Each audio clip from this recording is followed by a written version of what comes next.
Welcome to Next on the Tee with Chris Mascaro, the show where you get the inside access to the best minds in the game. Each week, Chris has the privilege of chatting with top instructors, legendary players, course architects, and industry insiders. If you're looking to improve your game, gain a new perspective, or just hear some incredible golf stories, you are indeed in the right place.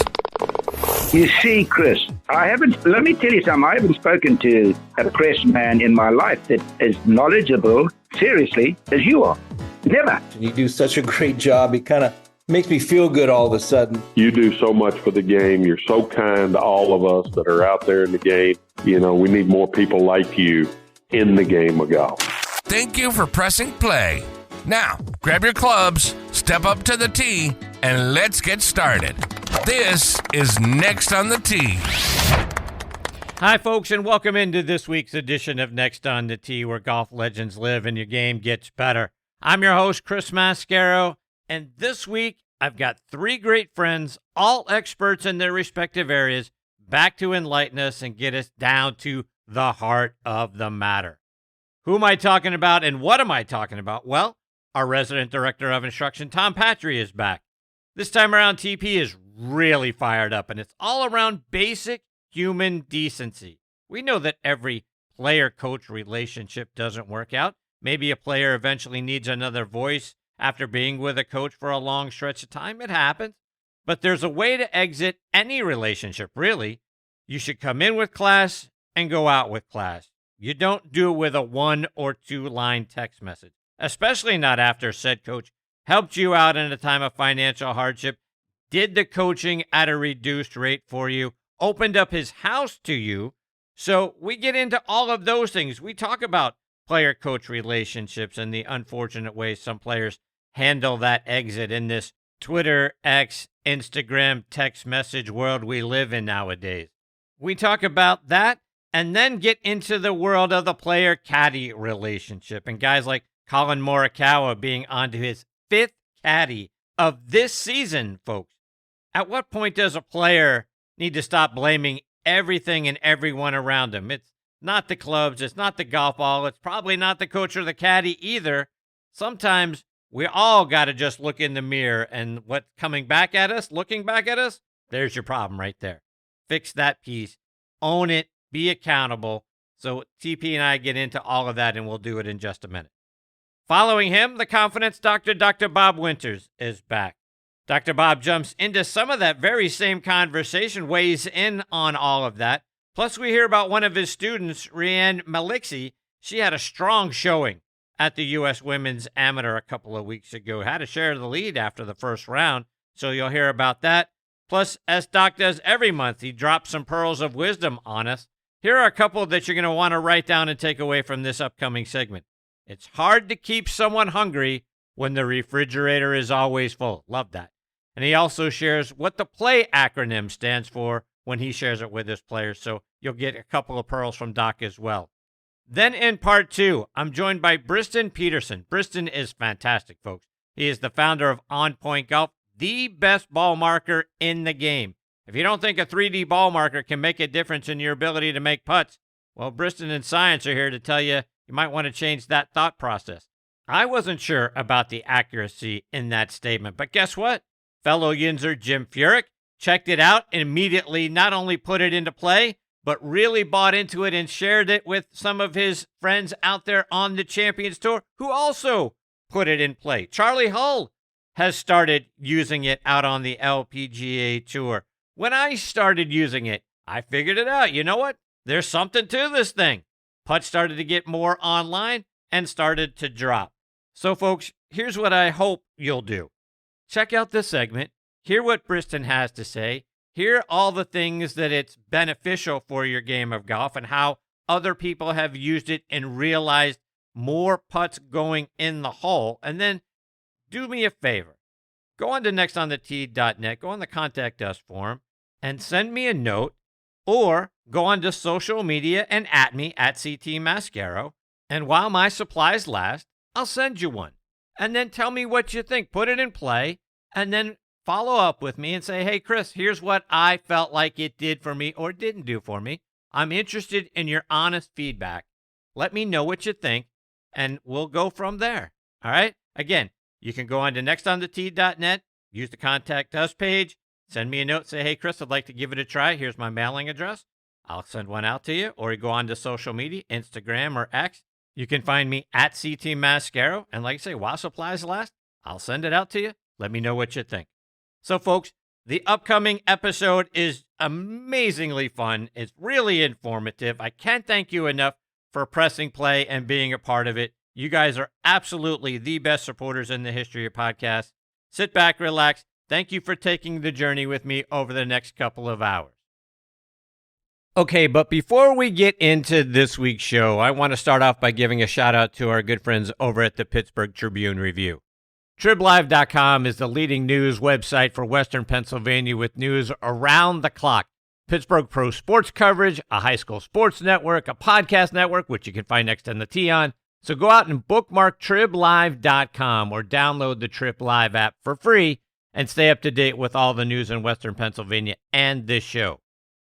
I want to welcome a new member to the Next on the Tee family, Sunday Swagger. Tired of boring golf clothes? Sunday Swagger is changing the game with premium performance apparel that delivers the look and feel of $100 polos for much, much less. Never sacrificing on style or comfort, their bold polos, shorts, and outerwear feature four-way stretch and moisture-wicking fabric that moves with you, whether you're crushing drives or crushing happy hour. With over 300 unique designs and vibrant colors, ranging from bestsellers like Jawbreaker to exclusive collaborations with Guinness, Sunday Swagger offers something for everybody. And their matching prints for couples and families with children are flying off the shelves as their most popular styles. You might even recognize Sunday Swagger designs in popular Hollywood movies and TV shows, including Happy Gilmore 2. Sunday Swagger is guaranteed to turn heads and spark conversation. Visit SundaySwagger.com and join the Sunday Club for exclusive drops and member benefits. Sunday Swagger. It's your swagger. Embrace it. Own it. And folks, this year, get ready to experience the game like you've never experienced it before at the Keep. It's the brand new Bill Bergen and Reese Jones co-designed course up at Macklemore. Nestled high atop Lookout Mountain, the Keep offers breathtaking vistas that are even more spectacular in person than they are in the pictures and the videos. With its challenging layout and awe-inspiring views, every round there is an unforgettable adventure. Whether you're taking on the signature holes or just soaking in the scenery, the Keep is where your best golf meets nature's finest backdrop. So grab your clubs and join us up at Macklemore this year. The Keep is open for preview play and it's waiting for you. But you gotta hurry now because spots and availability are filling up fast. So don't wait. Check out both courses, the Highlands and the Keep, for yourself online at themacklemore.com. And then do yourself and your buddies, or yourself and your family a solid by getting your spot reserved now. And experience distance and forgiveness all at once with the new QI35 driver from TaylorMade. QI35 is designed to give golfers more distance from more of the face while maintaining maximized forgiveness through high MOI designs. Whether you're looking for low spin and maximum workability or easy launch and plenty of adjustability, it's available in low spin, core, and max models. QI35 also has a full assortment of fairway woods and rescues to deliver distance and forgiveness throughout the top end of your bag. Check them all out online at TaylorMadeGolf.com. All right, now back with me is one of Golf Magazine's top instructors in our game, a guy who won the 1973 Long Island Boys Championship and the Long Island Private Schools Championship. In all, he won 15 events as a junior golfer. Played his college golf at Florida Southern, where he was a two-time All-American. In 1981, he led Florida Southern to the Division II National Championship, and he won the individual honors. In 92, he was inducted into the Sunshine State Conference Hall of Fame. Turned pro and played professionally from 1981 to 1988 in the U.S., Mexico, Canada, Europe, South Africa, all over the globe. He later became the director of golf instruction at Westchester Country Club, site of the Westchester Classic and several other PGA and LPGA Tour events. He's been named the Teacher of the Year everywhere he's been. Beyond all of that, he is also an excellent writer. His work can be found in numerous publications like Golf Magazine, Golf Digest, Golf Illustrated, Plus, he's written a wonderful book titled The Six-Spoke Approach to Golf. That's 5-star rated, folks, out on Amazon.com. Who am I talking about? Our very own Director of Instruction, Tom Patri. Hey, TP, how are you, my friend? You must really have to fill some airtime tonight, huh?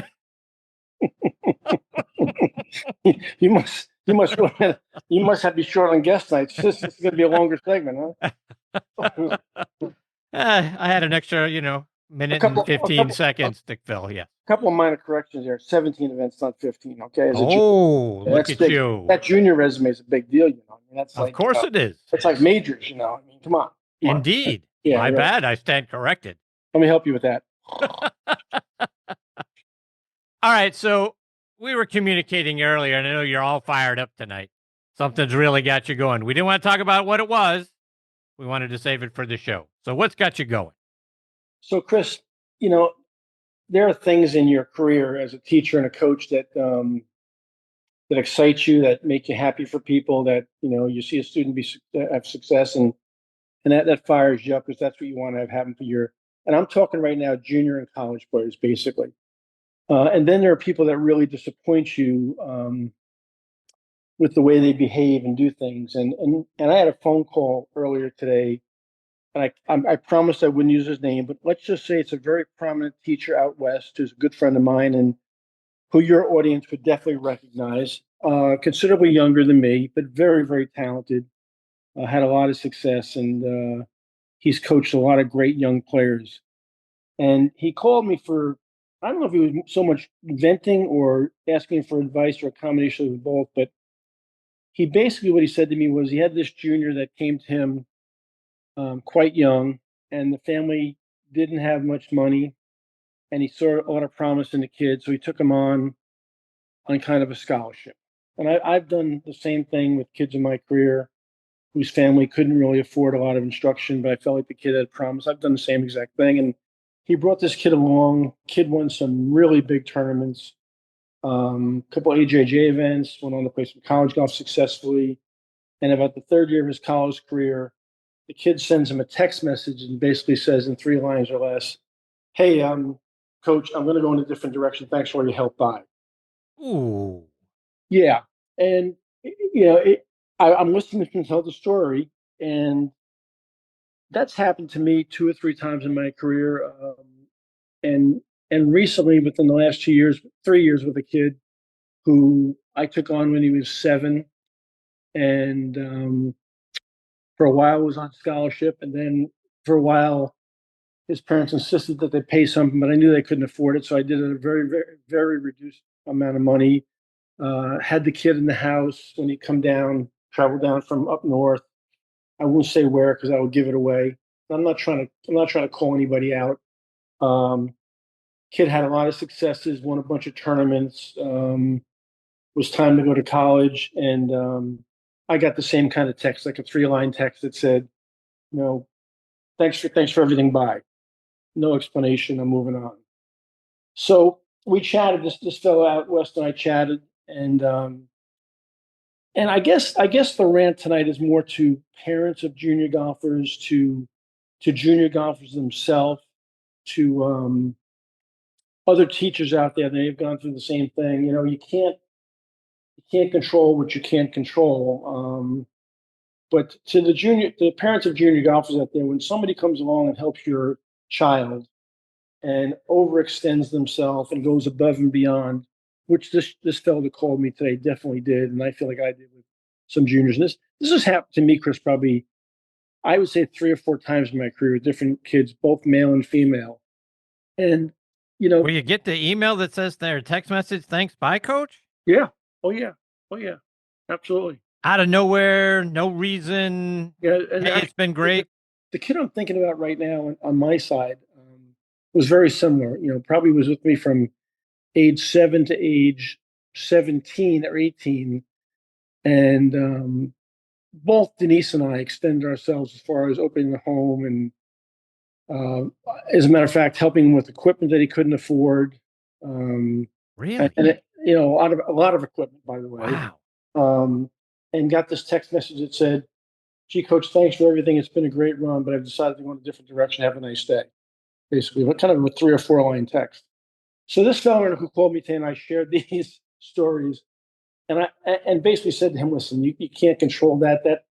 I am more shocked when that happens by the lack of communication from the parents than I am from the kid. You can kind of discount the kid and say maybe he's immature, maybe he doesn't understand protocol.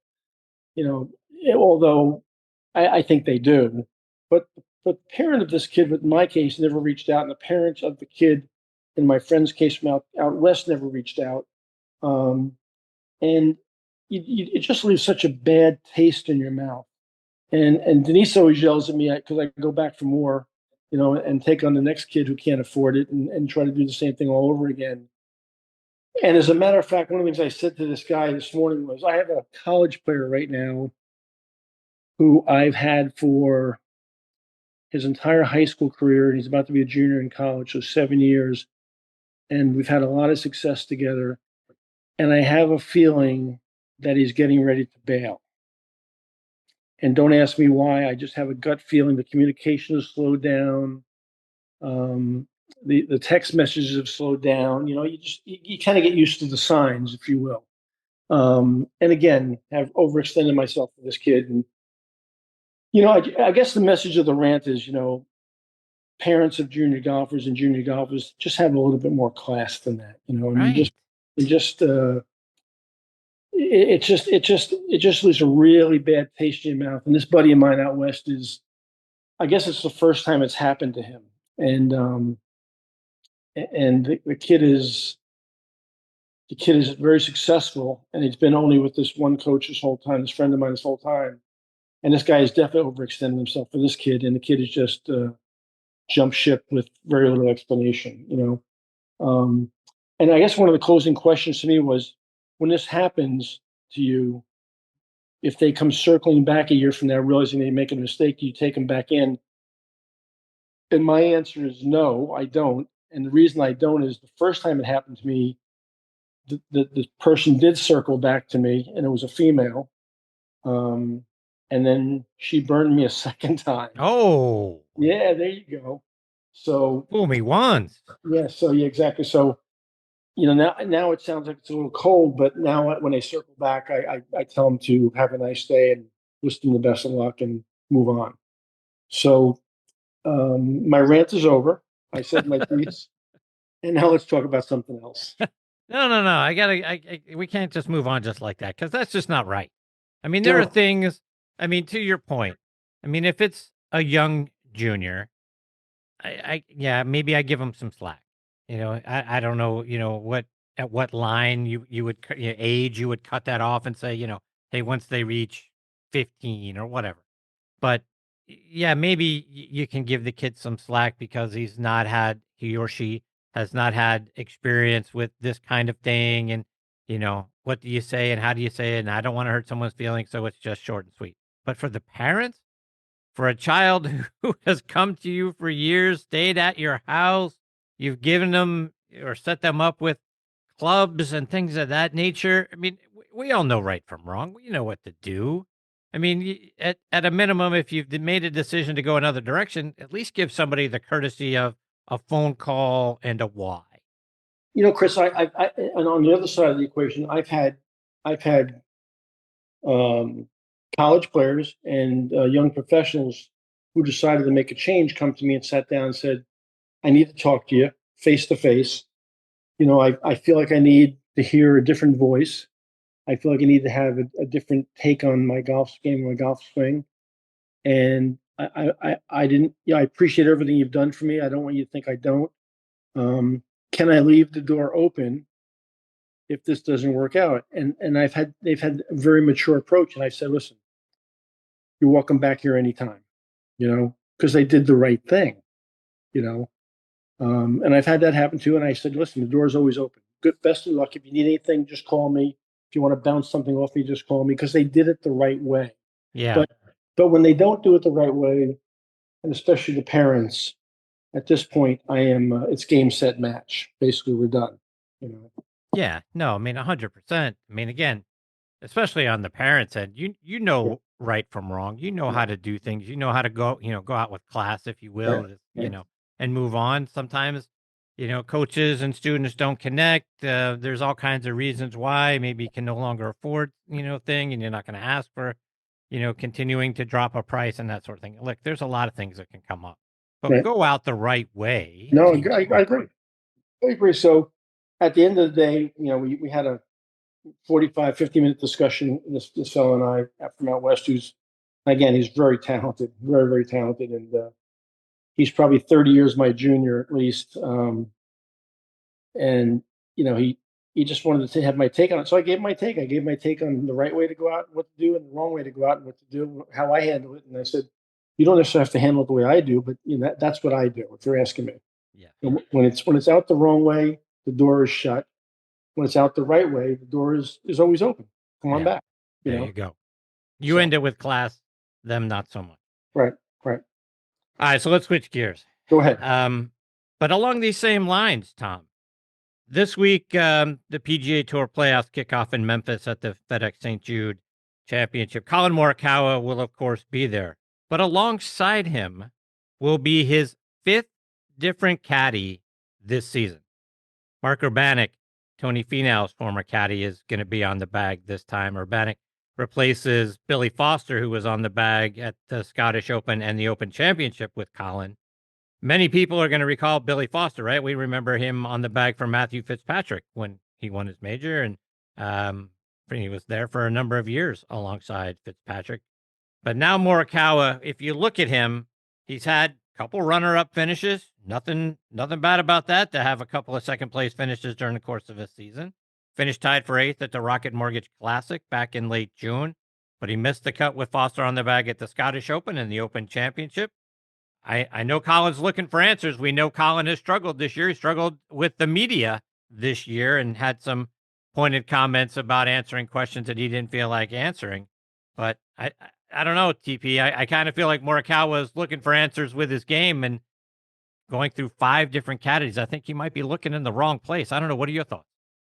Well, let me add one thing to Billy Foster. Billy Foster caddy for a guy named Seve Ballesteros for a long time, too. Billy Foster is probably one of the, I might be stretching this a little bit, but kind of the Joey LaCava of Europe, if you will. Okay, so Billy Foster is a quality bag guy, real high quality guy, and a good guy. Collin not only has changed caddies multiple times this year, but he's changed coaches as well. The in search of thing, which is hard. How far do you take it? And it's bordering right now with Collin on ridiculous. Sometimes, it's very simple, Collin. You're playing shitty. You're playing really shitty, and it's you. It's not the caddy. Yeah. It's not the coach. It's not the golf ball. It's not the set of clubs. And you're going through a bad spell. And I think the worst thing to do is keep your hand on the panic button and keep rapping that panic button really hard. I think you got to kind of step back a little bit and say, okay, let me go back to square one. Let me go back to some fundamentals. Let me go back and what was I doing when I was playing well? Who was I with when I was playing well? What were they saying to me when I was playing well? What was my eating pattern, sleeping pattern, practice pattern, travel patterns like when I was playing well? I was he is a world-class player, but he was a world-class player, highly ranked for a long time. What was my pattern back then on all fronts? And if I keep jumping ship every 3 months and going somewhere else, the spiral is just going to get a little deeper and a little faster. They never want, as one of the things about good players is they never want to blame themselves. They always want to, the sky is falling, the dog ate my homework, whatever. Kind of like my Yankees right now, huh, Chris? I wasn't going to go there, Tom. I had to beat you to that, Chris. I wasn't going to go there, but now that you mentioned it. How about just going back and being fundamentally sound and taking it one step at a time? But in my experience, Chris, the guy that finds his way back is the guy that takes his hand off the panic button, becomes very, very logical, very, very sensible, very, very fundamental, and usually things turn around. But when you keep pounding that panic button and jumping ship and trying to flavor the week, it usually doesn't work out very well. So let's take that a step further.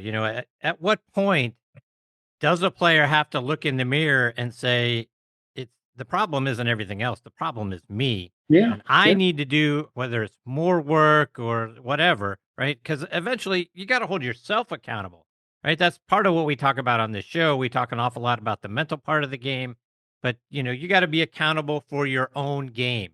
You can't always, and Jack Nicklaus talked about this all the time, right? When things started to go wrong, you can't keep running back to Jack Grout all the time, to your point, panicking, what's wrong with my game? What's wrong with my game? Yeah. I mean, at some point, you've got to own your swing. You've got to own your game. Your coach can help you, obviously, with all of that sort of thing. But you got to look in the mirror and say, the problem isn't my clubs. It's not my caddy. It's not my coach. The problem is me, and I have to be accountable to myself. Yeah, and you've got, following me tonight, you've got Dr. Bob Winters, who I have, as you know, I have a tremendous amount of respect for. And he'll have some answers, I'm sure, too. But I remember during my junior year in college, I was on a bad streak.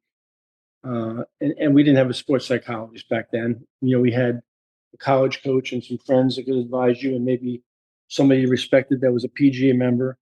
And I was really struggling, and I was having this conversation with a golf professional that I really had a lot of respect for as a college junior. And I said, I'm trying really hard. He goes, you ever thought about trying easier? And I said, what? He goes, how about just trying easier? I mean, maybe you're trying too hard. He said, you know what trying easier is? I go, I don't really know what that means. He goes, how about just playing golf and relaxing and hitting some shots? Which sounds easy, right? It sounds like it's a little simplistic. But when I stepped back, and luckily I was, I shouldn't say I was mature enough at that time because I wasn't. But when I stepped back, I realized that I had blood coming out of my ears. I was trying so hard. And I just kind of took a step back, and I went back to doing things I knew was fundamentally me when I played well, and just kind of took a deep breath. And it was funny how things were kind of worked out a lot faster that way. Sometimes the answer is right in front of us and we can't even see it. It's right smack in front of us and we can't even see it. And we got to kind of step back a couple of steps, take a deep breath, and kind of go, okay, let's regroup here. And Morikawa clearly is looking at a lot of places that maybe the answers don't exist in those places. Tom, a couple more before I let you go. And the Wyndham Championship, last week, Cam Young goes out there, wins it going away, wins it by 6 strokes. It was his first win out on the PGA Tour. It moved him up to 16th in the FedEx Cup standings, and perhaps more importantly, up to 15th in the U.S. Ryder Cup standings. Now, people may recall that he was one of the guys snubbed last time around when he was ranked 9th. So if we had picked all chalk, he makes it in, but he didn't. He wasn't chosen. Also, a guy who wasn't chosen was the current captain, Keegan Bradley, who was ranked 11th last time around in the standings. So I want to get your thought. Do you think Keegan will look at Cam's win, plus how well he's played recently, back-to-back tied for 4th finishes in the Canadian Open and the U.S. Open, combined with both of them being snubbed last time around? Keegan obviously is going to remember an awful lot what that felt like.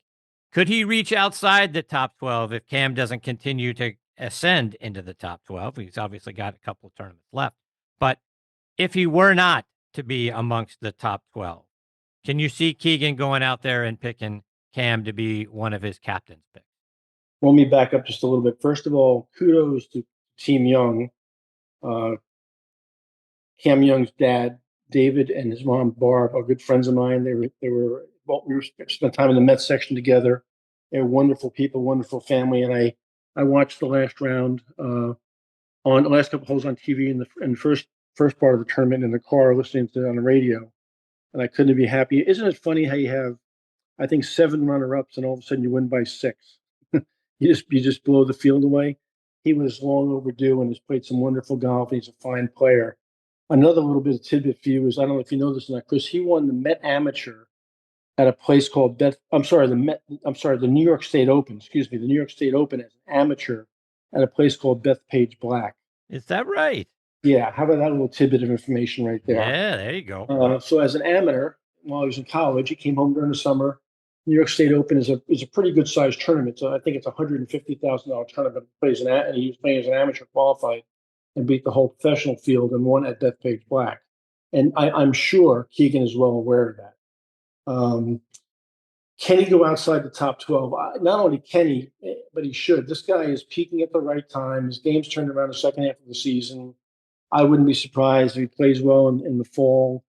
And I think the fact that Keegan knows what it's like to be snubbed, and he knew Cam was snubbed also, I think that'll play a part in it. And I hope he gets a spot on the team. Yes. TP, one more before I let you go, and this is a subject that Dr. Bob is listening. He can weigh in on as well in his segment. I want to remind everyone about your book. Again, it is titled The Six-Spoke Approach to Golf. And in it, you talk about how to quiet your mind out on the golf course. So often our minds get cluttered with swing thoughts and the negative self-talk that we do. How can we relax our minds and play more freely? I just think, Chris, and Bob will be more equipped to comment on this than I will, as that he's the expert in that field. But as a former player, we go through periods when, not even trying to, but there are a million things racing through our minds that are counterproductive. Too many mechanical thoughts, outside distractions, whatever they happen to be.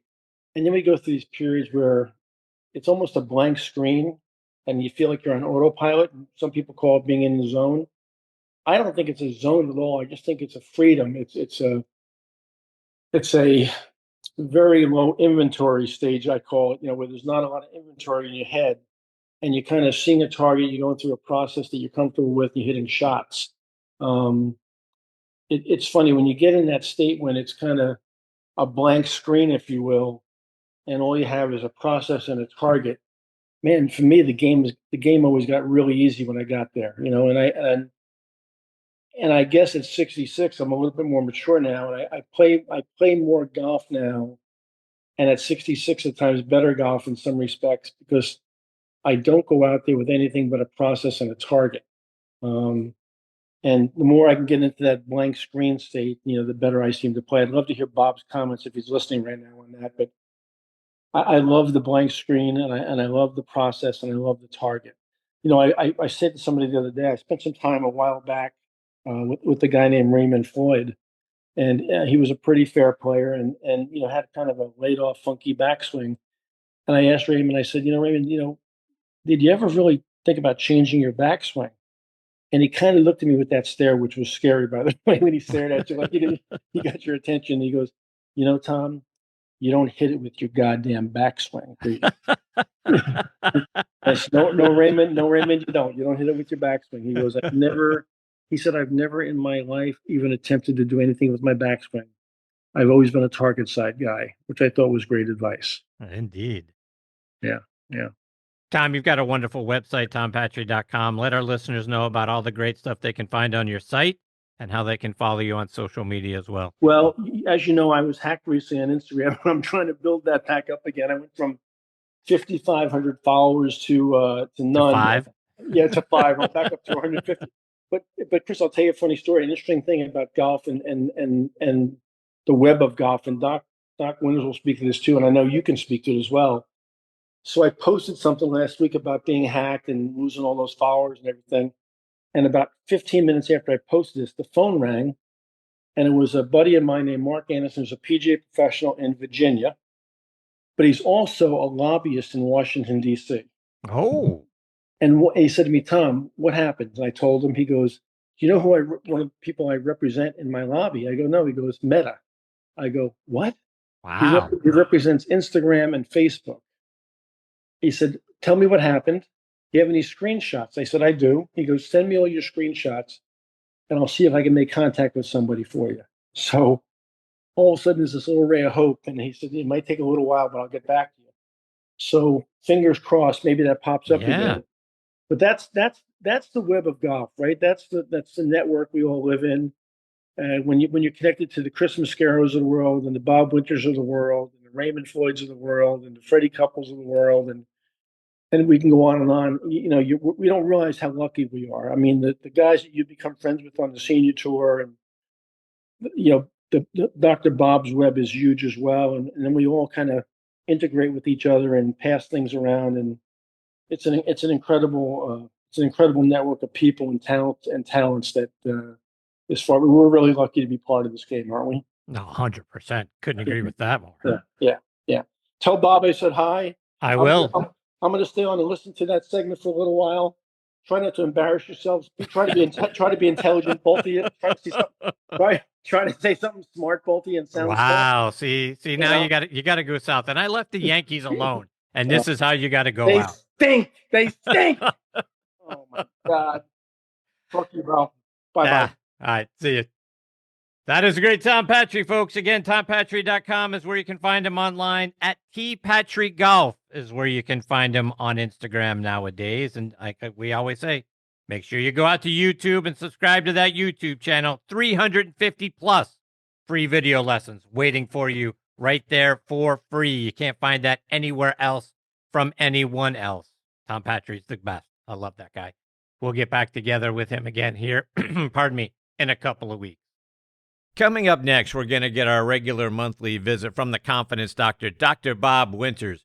Before I bring Doc into the show, I want to remind you about our wonderful friends over at On Point Golf and their out-of-this-world On Point Golf Ball Marker. And if you don't have one, folks, you really need to go check it out at onpointgolf.us. Get the #1 ball marker in the game of golf. On Point is the only three-dimensional ball marker out there, with alignment technology and a removable coin that is approved to use according to the rules of golf. As you know, putting is all about line and pace. Mark your ball with On Point, engage with your three-dimensional ball marker, and have more confidence in your line, execute the putt, and you're going to lower your scores. Do what the likes of Jim Furyk, PGA professionals, and amateurs alike are doing now. They use the #1 ball marker in golf and they lower their scores. You know Ken Duke and Thongchai JD. They won for the first time on the PGA Tour in 2023, and they were using an On Point ball marker. Get yours at onpointgolf.us and make more putts. And oh, by the way, you can also customize the removable coin for any club, event, or corporate outing. They make really great tee gifts and custom products. That's also going to help lower your score. I use On Point ball markers. Mine is black and gold, 3D black golf ball with a gold line down the middle to help me line up my putts. It's like having a 15th club in my bag. It's helped my game. Why wouldn't you let it help yours? Again, onpointgolf.us. See what I'm talking about. Order yours today. I also want to remind you about our wonderful friends over at Squares Golf. So Nick here. What if there was a golf shoe embraced by hundreds of thousands of golfers, celebrated for its stability, comfort and distance? What if this shoe earned the title of most technologically advanced golf shoe by Sports Illustrated? And what if the company behind that shoe spent the last year perfecting a brand new category of golf footwear? Well, the what if is here. Introducing the all-new Pro S2 LT by Squares, a new class all of its own, the perfect blend of lightweight comfort and stable performance. You'll notice the difference. Change your shoes, change your game. Squares. I also want to give a special shout out to our wonderful friends over at the Pittsburgh Brewing Company. Their pumpkin ale is back, folks. It's the #1 selling pumpkin beer in Western Pennsylvania and incredibly popular everywhere their beer is sold. Why? Because it's everything you love about beer disguised as everything you love about homemade pumpkin pie. Go online to pittsburghbrewing.com to check that one out. Plus, their other great beers, including the Blockhouse Blueberry Wheat, along with my family's favorites, Iron City and Icy Light, of course. Plus, make plans to attend Oktoberfest on Saturday, September 13th and Saturday, September 27th. Tickets are on sale now at pittsburghbrewing.com. All right, now back in Next on the Tee with me, like he does at the beginning of each and every month, is the confidence doctor, Dr. Bob Winters. As you know, Doc has become a wonderful friend of this show. This is the 20th time I've had the privilege of getting to spend some time with him. You can find him down at the Ledbetter Golf Academy at Reunion Resort or at his own performance enhancement company down there in Orlando. He is doing such a fantastic job with players ranging from junior golfers all the way up to players on all of the professional tours. In fact, Doc is one of the early pioneers who developed mental training for junior players. He's also a board member at the Next Tour, which is a feeder tour to the Epson and LPGA tours. And I couldn't be more excited to get to have him back again with me here this month on Next on the Tee. Hey, Dr. Bob, how are you, my friend? I'm doing great, Chris. Thanks so much for having me on. Great to follow TP, the great Tom Patri. And it was so unbelievable that he wished me happy birthday greetings this past week. Look at him. Yeah, I mean, what a fantastic guy that was, and he keeps trying to remind me how old, that I am. And and I told him, I said, listen, I'm not old. I said, I'm getting better, with every day, and I'm Of course you are. celebrating the 51st anniversary of my 21st birthday. So that's fantastic. So it's really good. So for all the listeners, I am now even par, in the There you golf game go. of life. And I'll tell you what, I'm damn happy to be here, Chris. I got to tell you, it's been one great journey. And to quote, my hero Arnold Palmer, a life well lived. I am trying to live it as much as I can every day, and I really strongly suggest it. And I always love what my great friend David Ledbetter said. When we see each other, and we see each other, pretty occasionally, but I love it. He goes, "How you doing?" And I said, "I'm doing great. I'm love to be on this side of the sod." And David said something to me. He said, "Well, Bob," he goes, "Hey, listen." He goes, "It's better to take divots than have, divots, thrown on you." Okay. And and I've always loved that, that David said that. So it's always good. Great to be on the show with you, Chris. So, Doc, I don't know if you caught the end of TP and our conversation there in segment number one, but one of the things we ended on was talking about how to clear our minds of the clutter that we have out there, clear our minds on the golf course, because we always have so many swing thoughts and that sort of thing. And TP was kind of, he gave us a little bit, but also was deferring a bit to you. So I don't know if you heard that part, but just kind of real quick before we get into some of the things that you and I wanted to talk about, I wanted to get your thoughts on that. How do you quiet the mind when you're out on the golf course? Well, to me, it's really not so much quieting the mind. It's helping your brain, your mind, your body focus on the appropriate things at, the appropriate time. When we start talking about, developing sort of this zone awareness, and a lot of people talk about the flow state, and myself and Dr. Rick Stessinghouse, who created Flow Code, and I'm a part of that now. And the whole notion about flow was created by Dr. Mihai Csikszentmihalyi, a great researcher from the University of Chicago. And he was trying to figure out, where people are and how they actually enter into sort of this great, wonderful feeling state, high energy, high performance. And it isn't just a peak performance area, Chris. It's more or less sort of a quietude. So when we start talking about flow, there's a scientific term called transient hypofrontality. I don't want to get, too neural psychology on you here, but the point of it is everybody thinks the zone is some altered higher level state. And really it isn't. Transient hypofrontality is really sort of a quieting down. It's quieting the prefrontal cortex. It's letting other areas of your brain take over. And it's sort of a like a dimmer switch. It's like dimming everything down. And Tom was, pretty correct when he said, I used to play my very best golf when there wasn't a lot of chatter going on. And what happens for so many golfers is that they haven't stepped into the ball. They don't have a specific task. They don't have a specific target. They don't really have what we call a specific neural primed, what we call feel to step into the ball. So when they get up over the ball, they start sitting there and they start sort of searching. They start searching for a key. They start thinking about all the different lessons. And what happens, it becomes what we call in the motor learning literature, a reinvestment strategy. We're over the ball, reinventing the wheel over and over again, and our mind is racing. So we have a cluttered or scattered mind. So one of the very best things to quiet the mind is really get into what I call visual thinking. From behind the ball, looking down your target, what is it that you really want to focus upon? He talked about the great Raymond Floyd. And Raymond said one time, he said, playing golf is really playing golf with your eyes. And Gary Player said the same thing. Your eyes tell you everything. They tell you about the wind, the environment, the distance. He said, if you can just actually turn off that internal chatter and really become an athlete and say, there's my target. That's where I want to go. come back to the ball, just go through your basic aim and alignment setup and trust, that, when you take that last look at the target, you come back to the ball and you swing to that visual memory of the target. That's really what quieting the mind is. And when people play their very best golf, they're sort of looking and not just reacting, but responding to that stimulus that we call the target.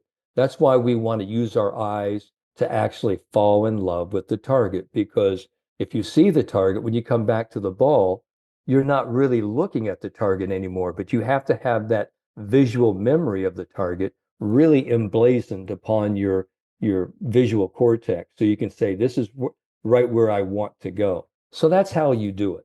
You really give yourself a specific task, a specific target, then you just step in and then you just swing away to that target. But to me, playing golf and playing with high confidence is playing like an athlete and playing with your eyes. I'm not sure visualization is something that we do enough of or do it properly. I think what Tom was talking about earlier with respect to Raymond Floyd, and I think we get up and we look at the target and then we align ourselves and make our swing. I'm not sure within those parameters, we are really good at visualizing what we want the ball to do, then setting up and pulling the trigger. Well, here's something that we did, long before we had sort of all of these different, what we call portable EEGs. Myself, when I was there at, the Ledbetter Academy, when we were at Champions Gate, I had two of my great friends who happened to be two of the world's best in what they do. One was Dr. Bob Warren, who was chief of neurosurgery at the Mayo Clinic at Ponte Vedra, and also was Dr. Debbie Cruz, who was one of the world's best exercise physiologists, sports psychologists from Tempe, Arizona. So we got together and we got with XL Technologies. And what we did, we had about 12 different people come into the academy for 2 or 3 days, and we hooked them up to EEG, machines that were created by the XL company. Now, this isn't any 2 or 3 what we call receptor sites on like a focus band or something like that. We had 29 electrodes surgically put into, the scalp of all of our golfers. Wow. So we had, 4 professionals, touring professionals, 4 teaching professionals, and 4 amateurs. And, the condition was you have a 170-yard shot. And we had different, parameters, left, right, and the distance. But we would actually give them 3 conditions. One condition was you had a technical cue where you actually give them the cue and you stepped in and you had that one swing cue, whatever cue it was for you, behind the ball. Then the second, condition was you visualize the shot. Can you actually picture the shot in your mind's eye? And really, in truth, Chris, not everybody can visualize. So when people say, don't you see that? Don't you picture the shot? Not everyone can visualize. And a lot of people not only don't visualize, they have something called negative visualization. They see negative pictures. And the third condition was to getting to what we call a knowing state, just knowing that your ball is going to go to the target. Now, what we were looking for is that we were actually looking at their whole routine, and we were monitoring everything from the time they started to the time they hit the ball until the time, until the ball landed. What we were looking for, we were looking where the brain, where the mind of a golfer was 1 second prior to him initiating the swing. What we had, and it took us about 5 years to interpret the data. I mean, because there was so much artifact at that time. It was just hard to interpret what was going on and take a look at all these different visual maps. And Dr. Cruz and Dr. Warren and myself took a look at this years later. What we found out is that for golfers who were a little sort of like a medium to high handicap, they did best. They had the best results when they used one swing key, because they're sort of like riding a bike. They needed a couple of training wheels. Okay. So they needed something to kind of help them get through it, which a lot of people do. What we call the teaching and really good player professionals, they actually could visualize, the shot very well. But what we found with some of our touring players, they also visualized but they also had a high degree of knowing. When they just stood into a shot, they just believed that the ball was going to go to the target. They had actually rehearsed it so many times in their head, whether through proprioception or kinematics or however you want to call muscle memory, they just knew that the ball was going to fly to their target. So it was a really interesting study. And, we really haven't, divulged, too much of that. So when people say, wow, you've been doing this for a long time. Have you seen this new, what we call OptiBand or this new thing? And we're really trying to find out where the brain was. Yeah, we did that about 20 years ago. And so what we find is that each one of us, when we talk about golf, to me, it's always been that acronym, Chris, that we gravitate to an optimum level of functioning. And what that optimum level of functioning is for Chris Mascaro may be different than it is for Dr. Bob Winters. You may need a swing cue. You may need something to step into the ball and hit the shot. For me, I can actually picture the shot. I know it's going to, and sometimes I even have a swing cue. So I might be multi-sensorial, that I have a lot of different cues that I tap into. I know that Nick Faldo, Sir Nick, he always had 3 or 4, different things that he was actually sort of working on, but he would actually pick one. And I remember, listening to Jack, one time talk about this years ago, because myself and Dr. Patrick Cohn were the mental game consultants for his Golden Bear tour, the developing tour down in Southern Florida years ago. And I remember he was talking to us in a roundtable discussion that when he was playing his best, he would go out and he would have maybe 5 or 6 golden keys, all right, when he was warming up. And if one of them didn't work, he would actually go to maybe another feel, another key. But the one that was most dominant that day, that was the one he was going with. So it isn't that you just have one thing, maybe you have an assortment. But the whole point of it is to get, to do one thing, to know you do one thing well, and then to go out and do that. And that's really the key to it. That's fantastic. Doc, one more before I let you go. And as we record this segment, the women's U.S. Amateur is going on. Rianne Malixi is someone that you have worked with. She's defending champion. They're playing up at Bandon Dunes, and Rianne, along with 2 of her Duke teammates, Avery McCreary and Andy Smith, also in the field. Malixi almost didn't get the opportunity to defend her title thanks to some student visa issues that she had going on. She shot an opening round 68 to tie for the lead. And like I say, she's out there right now performing at a very high level. Talk about her and the challenge of trying to repeat for her and for any of us trying to repeat when we're back to defend whatever title we're out there defending. Well, we have been talking almost every night, and she was over in Manila the other night. She said, Dr. Bob, I don't know if I'm even going to get a chance to get here. And I said, we will take that. I said, but you've got to get yourself ready so that when you get on that red-eye flight, you're ready to come here. And one of the big things, I've talked with her, and I talk this over with all of my athletes, those that have actually been fortunate enough to win, and then they actually go back, and a lot of people start heaping this whole notion about, are you going to defend your championship? Because we talk about you're defending the championship.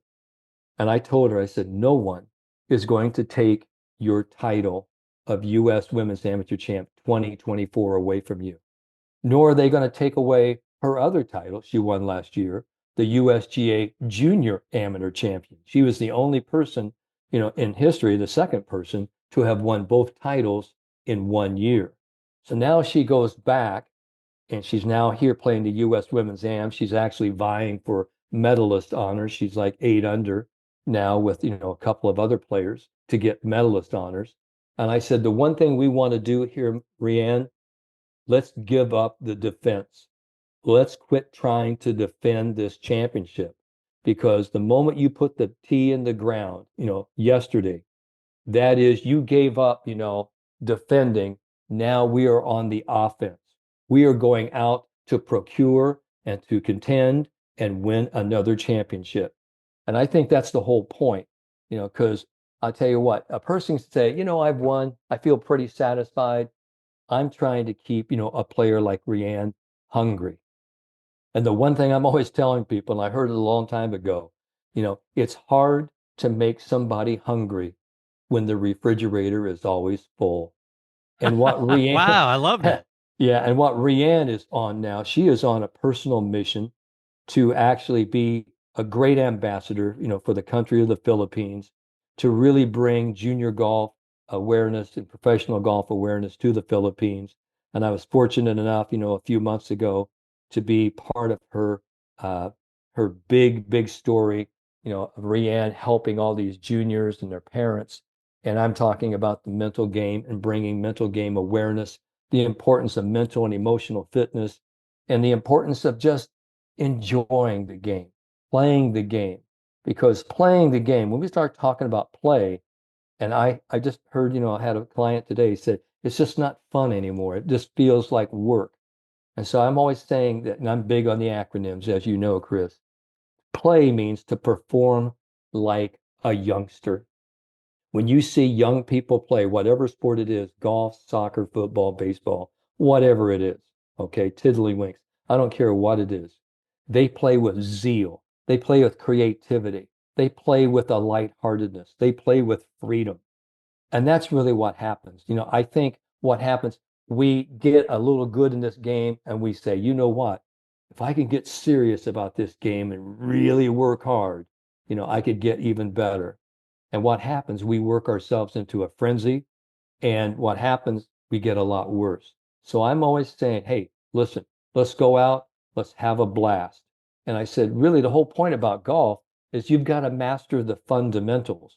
I said, but listen to me. Fun is the first three letters of the word fundamental. It should be fun. Duh. It's mental. All right. So you've got to keep it fun.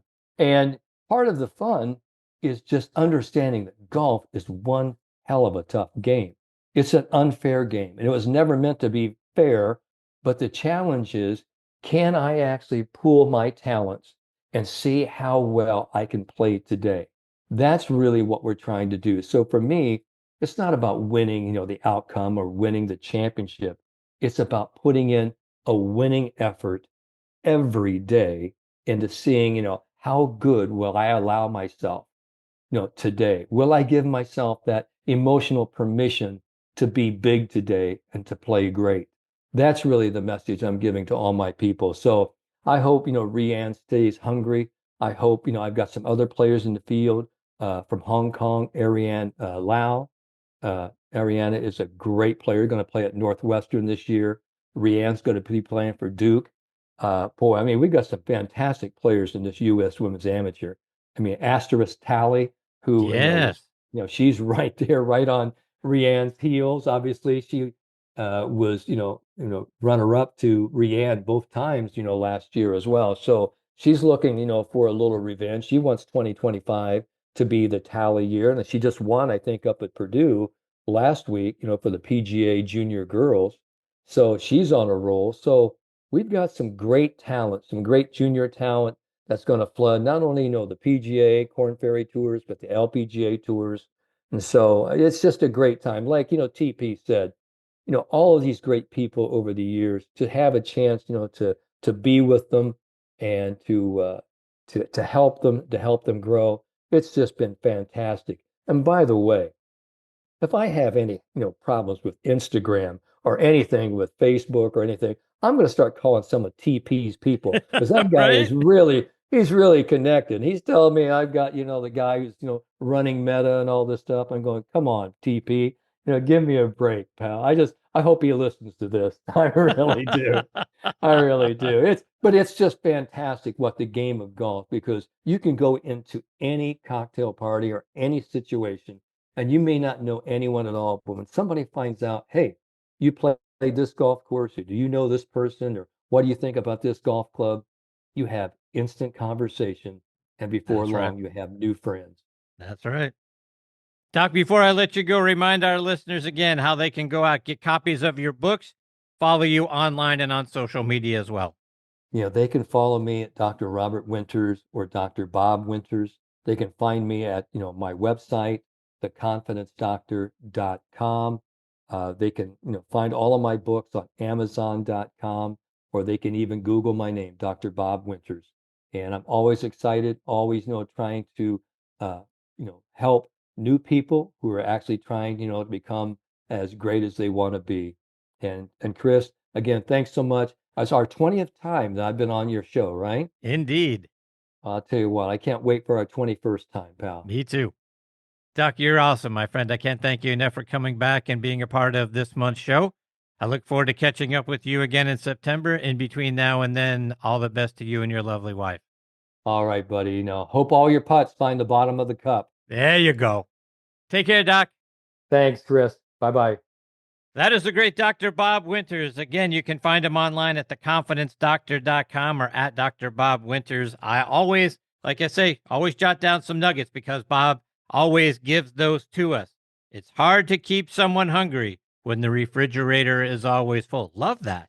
And then the play acronym, perform like a youngster, right? I think that's the attitude we all have to have in this game because, like he said, golf's never fair. We always get a bad break, a bad bounce, something. A putt doesn't go. This should have gone. Any number of things happen to us out on the golf course. But if we perform like a youngster, which is, go have fun, right? The fundamentals thing that he talked about as well. Go have fun. Enjoy the game. Don't let everything get crowded in your mind about all that sort of stuff. Pick out a target, visualize that target, try your best to hit it to that target. But most of all, have fun. Doc's the best. I just love that guy. And like I said, privileged 20 times. And like you said, I'm looking forward to number 21 in September. All right, my friends, it is time for me to put a bow on part one of this week's show. My sincere thanks to Tom Patri and Dr. Bob Winters for joining me. You want to talk about two of the most outstanding humans on the face of the earth. Those two guys are right there. Folks, you guys have been the greatest supporters in the history of podcasts. I appreciate you guys so much. I can't even begin to tell you what each and every listener means to me. Now, I hope all of you guys will come back for part two of this week's show featuring my conversation with Briston Peterson. We're going to get into a lot of great things. He's got a fantastic product, onpointgolf.us. Go out and check it out. Find out about the science behind what they are doing. He's going to get all into that. There is a reason. The best ball markers on the planet, folks. And we're going to get into the reasons why. You're going to hear about fellow Yinzer Jim Furyk and why he immediately jumped on board and put their ball marker into play. You're going to hear about several of his peers out on the Champions Tour that did the same. So there's real life science behind a 3D ball marker and what it can do for you and helping you get your ball rolling on the proper line immediately, and you're going to make more putts. Again, this just isn't a pitch. This is science behind why this is true. So go out there and check it out for yourself, and then come back and listen to Briston talk all about it. Again, folks, thank you so much for making Next on the Tee a regular part of your weekly golf content. Until next time, hit 'em straight, my friends. Thanks for joining Chris again this week on Next on the Tee. We hope you enjoyed the conversations as much as we did. Please share the show with your golf buddies and be sure to follow it on Trib Live or your favorite podcast app so you never miss an episode. Thanks for pressing play and being part of the journey. We'll see you next week, right here, where the best minds in golf share their stories.